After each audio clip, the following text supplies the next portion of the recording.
Okay, today we're going to talk about the STR, which is to say short tandem repeat loci in human DNA, and how PCR is used to genotype people using these loci for identification purposes. Now, we sort of ended last time discussing PCR, but if you think about it, you do a PCR reaction using somebody's DNA. What you end up with is a bunch of DNA in the test tube. You need to analyze it in some way in order to learn anything, to determine, in this case, genotypes, but for whatever other purpose the PCR reaction might have had. I want to remind you a bit about primers because that's going to become important shortly. And I'm just showing a short stretch of, I believe this is the hemoglobin cDNA, the first 60 nucleotides of it. So to amplify anything, we need two primers, one the forward and one the reverse. The forward primer will bind to the left region, has its 3' end pointing to the right. The reverse primer binds to the right and has its 3' end pointing to the left. Now remember, when you're given cDNA sequences, you're only given one strand, and we have to infer the existence of the other strand. And we need to take that into consideration when we're figuring out what primers we're going to be using. So here's the same DNA sequence, the first 60 nucleotides, and I simply wrote the complement. I just took the upper strand and just complemented it, and then spaced it appropriately. Remember, the units of groups of 10 base pairs don't mean anything. They're just for our convenience. And I can represent that as a double-stranded molecule running 5' to 3' left to right on the top, and then 3' to 5' left to right on the bottom. So now we have to figure out what the primers are going to look like to amplify this stretch of DNA. Okay, so conceptualizing this, we need two primers, one running with both with their 3' hydroxyls pointing in towards the insert. And what that means is that the forward primer will actually equal the upper strand sequence because it needs to bind to the lower strand sequence. And that will be a little bit more clear in a second. Okay, so the sequence that you're given, what you see is what you get as far as your primer, because that's the sequence that's going to match the lower strand and prime synthesis to the right. Okay, now the upper strand primer, the reverse primer, is the opposite. And what you think about, you have to consider in that case the complement, because what's going to succeed as our reverse primer is actually the complement of a sequence that you're given in your cDNA sequence. And the reason, of course, is you need to have your 3' OH going to the left, and so that primer strand has to be running 5' to 3' right to left, not left to right. So what that works out to be is that primer sequence equals the lower strand sequence, which is the complement of what you're given. So you're always going to have to remember this when you're creating primers for any kind of PCR reaction. The invisible strand has to be taken into consideration. Okay, so that's shown in this slide where we're actually using this sequence and writing the primers that we diagrammed in the previous one. We can see that if we have a primer which is going to bind to the lower strand and use that as a template to create new upper strands, that primer sequence, properly pointing in its 3' end towards the right, is equal to the sequence that you're given in the cDNA. It binds to its complementary strand, which are not given in the sequence, and will prime synthesis in the direction towards the region we want to copy. Okay, the reverse primer is kind of the opposite because we don't want to use the actual sequence because that would have the wrong polarity. It would be pointing away from what we're trying to copy. Instead, we're going to use the complement of that, which will properly have its 3' end pointing to the left. And that complement, of course, matches the complementary sequence in the cDNA. So when considering primers, you always have to consider the polarity and the fact that you have a strand that you're not being given and that you have to imagine or copy out in terms of designing your primer. So in this example, we are going to use PCR to do DNA testing using these STR loci. So a little bit of background about STR loci. They're also called microsatellites sometimes, but in the FBI sense, usually the term STR is generally used. So what it means is short tandem repeat. Okay, what you'll see in some examples in a second, what the short tandem repeat means is that these regions in the genome or loci consists of certain repeats of usually the ones that are used are 4 base pairs, which occur over and over and over and over again. And what makes them important or useful is that the number of repeats is variable among different alleles in the population. So for example, one person's locus might have 10 copies of the repeat, another would have 12, another would have 8 or whatever.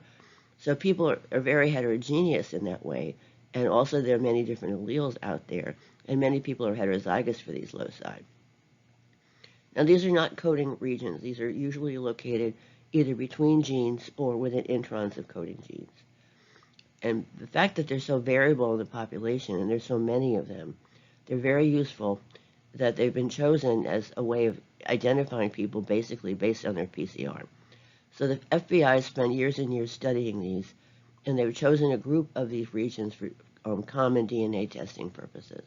And so these have been sequenced in thousands of individuals, and their population frequencies are well understood, and they've found very many important uses in terms of identification of people, paternity, etc. So these are short tandem repeats. They're non-coding. They occur between genes. So they're sort of junk DNA because they don't have any actual function. Okay, so importantly, each locus contains a tetranucleotide repeat region, and which is variable in length between alleles. And what that means will be a little bit clearer when you see some examples, I think. So here's a representation of the commonly used STR loci. They're represented as being scattered all over the chromosomes, right? Each little picture represents one of our chromosomes.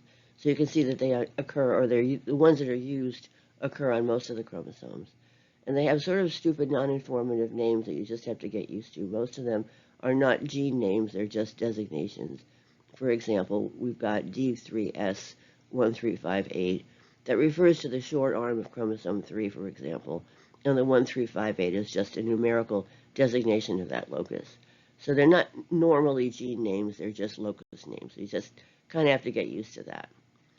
But the important thing is we all have these loci, and the actual number of repeats present at each one differs from one allele to the other. Okay, so the CODIS, Combined DNA Index System, has been around for quite a long time, and these are the original 13 that was chosen by the FBI for identification purposes. Now, 13 is the original one. Now, 20 or sometimes even 27 different loci are used for genotyping purposes. Now, importantly, these are very standardized, that primers have already been chosen that are going to amplify the regions in most, if not all, people, and those are standard.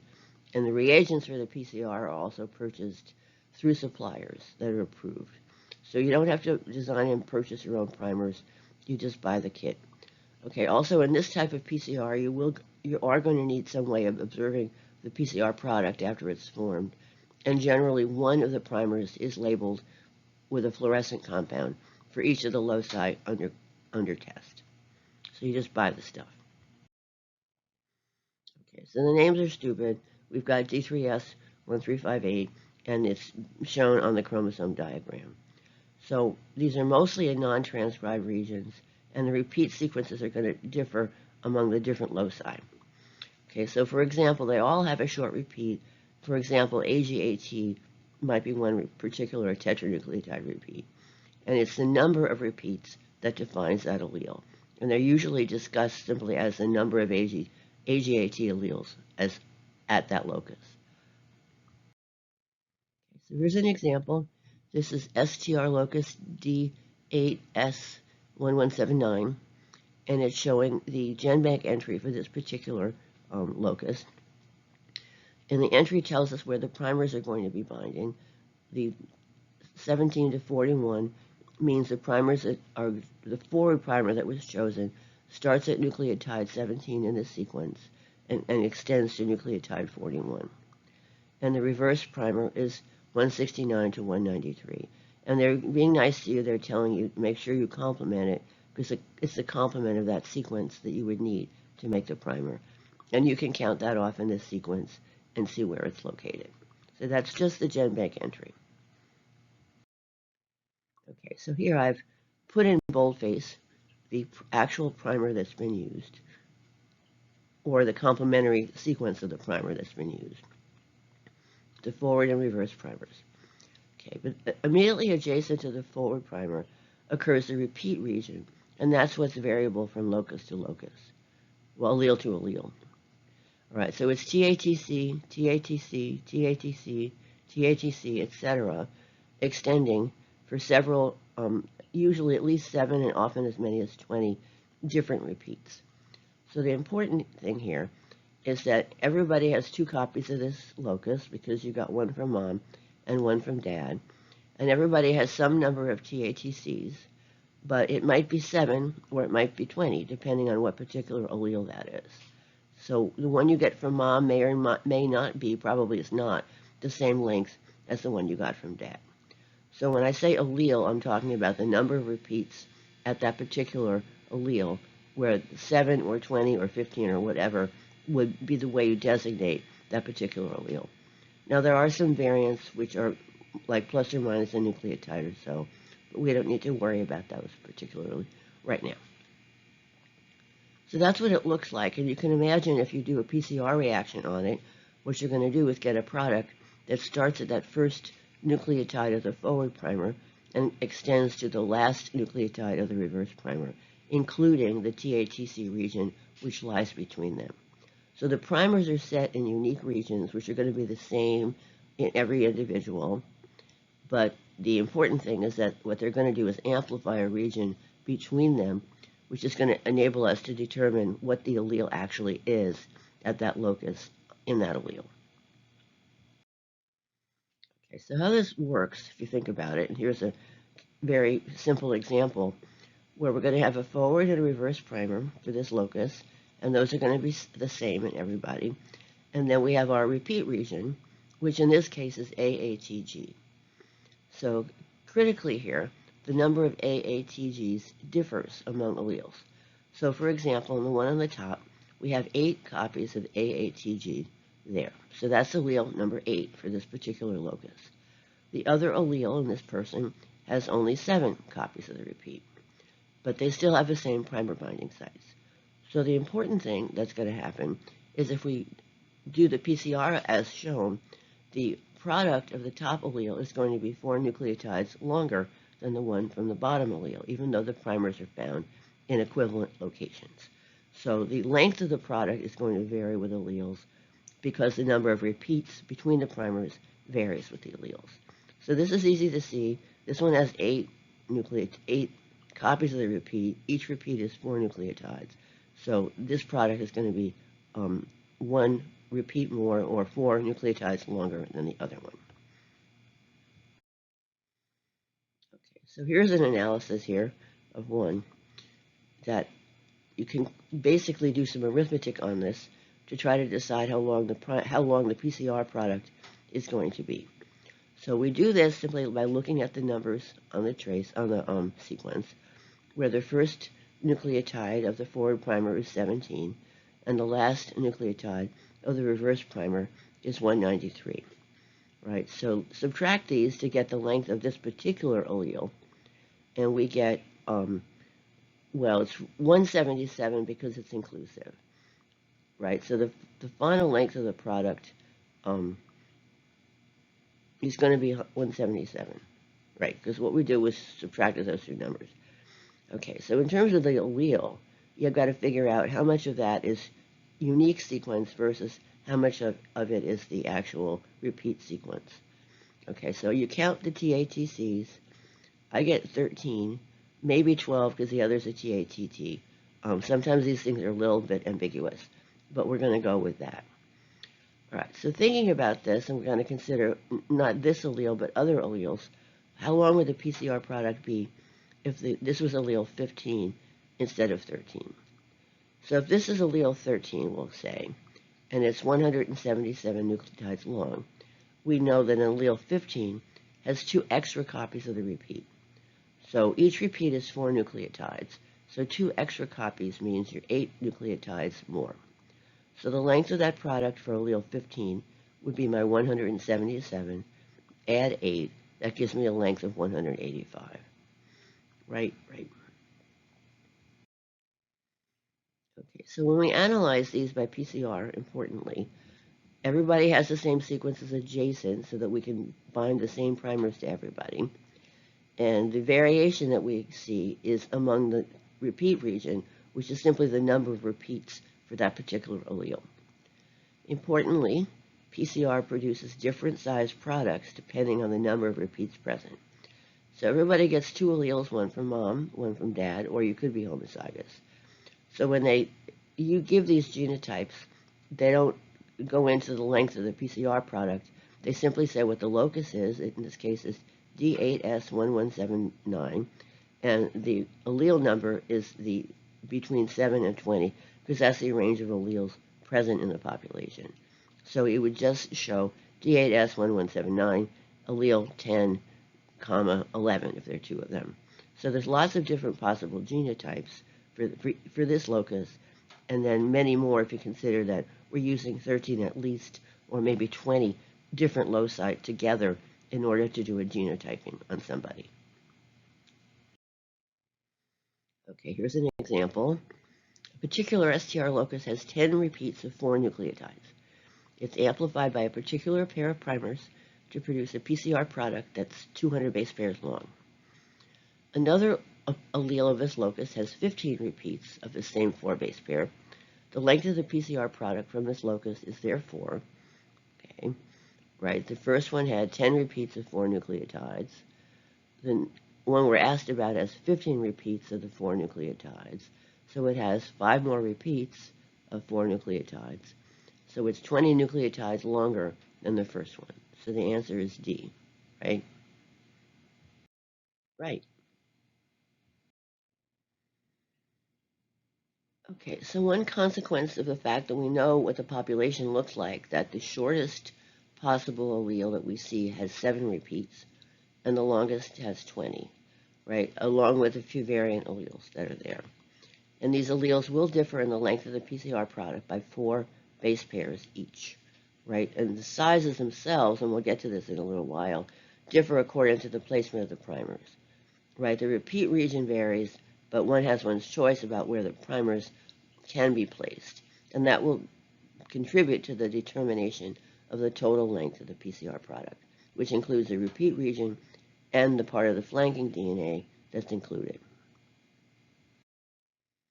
All right, so now we have to analyze these, right? And it's going to be a little bit difficult because the products differ from each other only by 4 nucleotide increments, basically. So you can't really run it on a plain old agarose gel and expect to see anything that you can see, because the resolution of something like an agarose gel is not adequate. But fortunately, we do have capillary electrophoresis systems now, which can be used to resolve single nucleotide differences, for example, as in sequencing. So it's a simple matter to use these capillary systems to distinguish the products of our PCR in individuals in order to call what alleles they have. So systems are set up so that we can easily read our genotype for each of these loci by comparison to the known alleles. Okay, so the PCR products will be labeled with fluorescent compounds on one strand, and the sizes will be determined as they migrate past the laser and detector, which is represented here. This represents what's going to happen in a capillary electrophoresis system, although what's represented is actually what looks like a good old acrylamide gel. The idea is completely the same, though. So what's happening here is we've loaded our sample on the top of the gel into the well, turned on the power, and we're going to let the fragments migrate. But instead of stopping it at some point and staining the gel like we would for a regular old agarose gel, we allow the fragments to continue to migrate until they actually run off the bottom. Now, so what happens during the migration is that the bands or fragments or whatever are migrating past a laser, which is going to excite the fluorescence in whatever the fluorescent molecule is that's attached to the primer.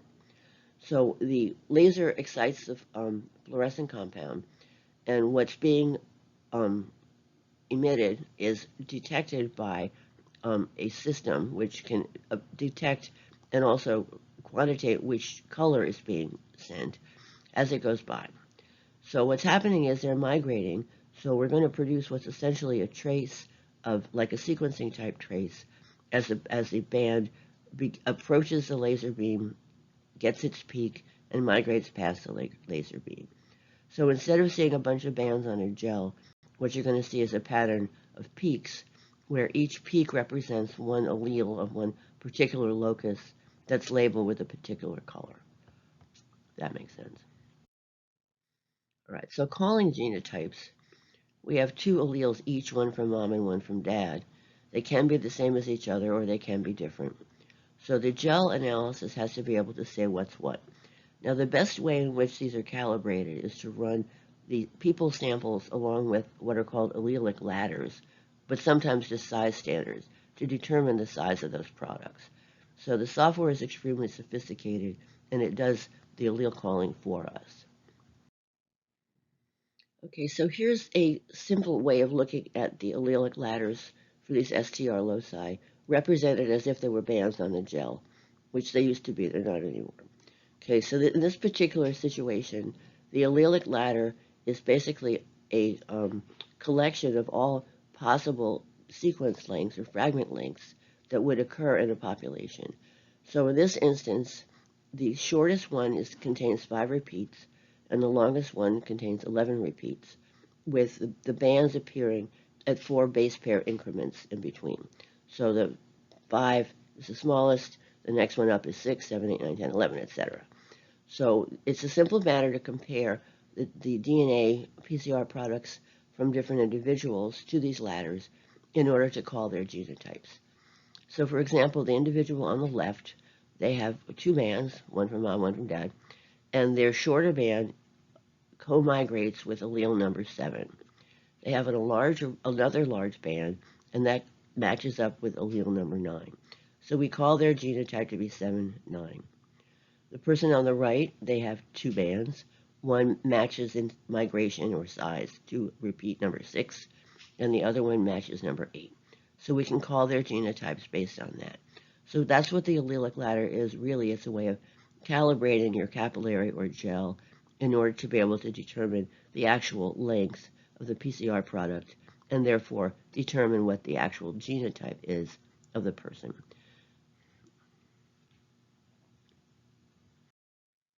Okay, so normally these are not bands on a gel, they're sequencing traces, sequencing-like traces. So what this shows in a very complicated and kind of scary-looking way, the allelic ladders for a whole bunch of these loci. So for example, on the top row, we have D8S1179, and there are 12 peaks there, meaning there are 12 possible alleles in the population. So any person would have at least 1 and at most 2 alleles that match 1 or 2 of those peaks, and that would enable us to tell what their genotype is. And the same for these other loci. They have different numbers of alleles, but there's one peak that would enable us to match the DNA of any person to that particular locus. Okay, so we'll get to the why are there so many rows here later, but the idea, initially at least, is that these are colored different colors. Like the top row is blue, the next one's green, next one's yellow, and next one's red. Okay, so the idea here is that we're going to label the different loci, the products of different loci, different colors, and that's going to facilitate the analysis in that it enables us to run them together all in one system. More later. Okay, so for example, all we're going to do is call the alleles by comparing to an allelic ladder. So we have this woman, Norma. She has one band in the region that matches D3S1358, and we call that allele 15. So she's actually homozygous for those two, that allele at that locus. Okay, but along the top we have 2 other loci. One's VWA and one's FGA. And again, Norma has 2 alleles, 14 and 16, for the VWA locus, and 2 alleles, 24 and 25, for the FGA locus. So her alleles are called by comparing the size of her products to this allelic ladder. Right, so her genotype, you just call it 15, 15, 14, 16, 24, and 25. All right, so this gets complicated because they want to get the most information out of any capillary run or any PCR run. So what's actually done is many reactions are done simultaneously in the same tube. So the primers for different loci can be labeled with different colors fluorescent compounds. So even if they overlap each other on the sequencing trace, they can be distinguished according to the color. So the color of the peak tells us which locus it is. The other thing that's done is that the primers are chosen so that the products from different loci end up with different size ranges. Because you can decide yourself ahead of time how big you want your product to be according to where you put your primers relative to the repeat region. It sounds complicated, and it sort of is. Right, so the idea is you multiplex them, and then the machine calls the alleles, fortunately. It's a good thing. You can have one allele or two of each locus, but you can't have more than that unless something weird is going on.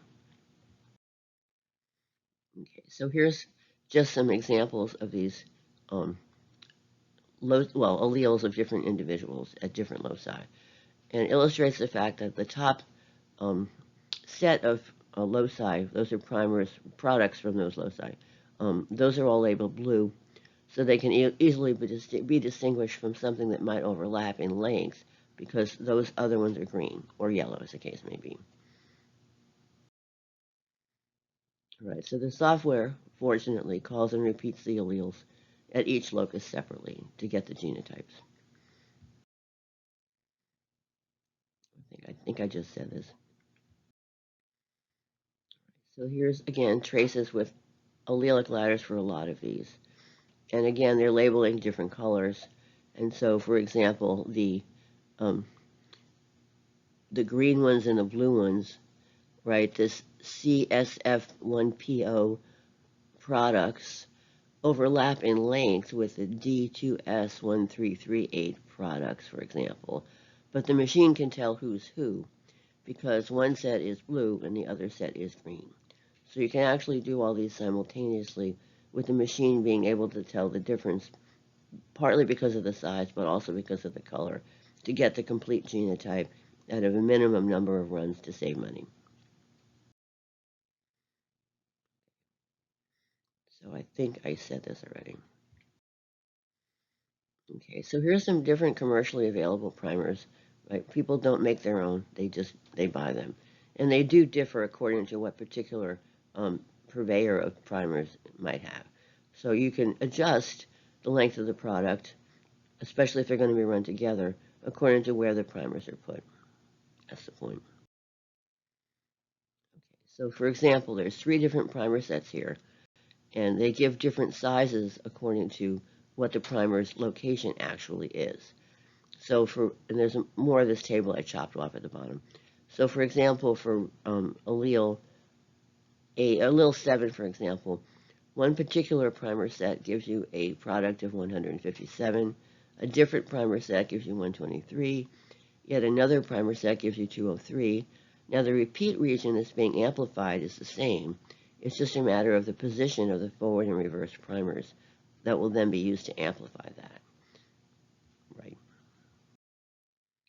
Okay, so the gruesome reality here is this is what it really looks like when they do it. And these are all run, not always run simultaneously all the time, but they're set up so that they have different colors and also come to different sizes, and therefore one single run can resolve all of these loci all together at once. Right, so there's 4 different colors, 27 multiplex, 1 run, and this somehow the instruments in the software are able to actually resolve all these and call these alleles. Now this does take, it's not all by machine. We need a forensics expert to actually look at these and make sure that everything's actually okay with these. Okay, so you're not going to have to analyze anything like this, but it illustrates some of the points. Okay, so here's a case of a rape case where there were DNA profiles of the victim and 2 suspects. Okay, so what's shown on the top, the sample 1 is the victim, and then we're genotyping for all these different loci together. And the numbers, so for sample 1, for D3S1358, she has alleles 16 and 17. Now in parenthesis is the crime scene DNA, which does not match the victim, but if it will match one of the suspects. So that those extra loci that she has are basically rape evidence, and that what they're going to do is match the rape evidence to the different suspects. And you can see that suspect number 2, his DNA matches the rape evidence in absolutely all of these loci. So this can be used to exclude or not exclude particular individuals as criminals in that case. Now here's paternity, and we're not going to analyze this now. We're going to save that for genetics. But the same idea is true, that you can tell if somebody's the father what alleles they will have that will match the child. And so you don't need to analyze this, but it's another very, very common use of this particular technology. Okay. There's something new called the ANDE Rapid DNA instrument, where amazingly this is done automatically with no human intervention at all. In the usual situation, they can generate DNA profiles within 2 hours and with no human hands-on time beyond placing the samples in the instrument. And these are a little bit encouraging in the sense that you could actually get somebody's genotype when they're still in custody and compare their genotype to databases for criminals. It's also a little scary that you can genotype anybody that happens to get arrested. It's kind of scary. And whether the information was going to be used properly. Okay, so without human intervention, there are sample tubes and reagents inside the machine. Basically, they take a DNA sample from somebody's saliva, put it in the machine, and the machine spits out a profile. Right? This is in contrast to when you send DNA for traditional DNA analysis.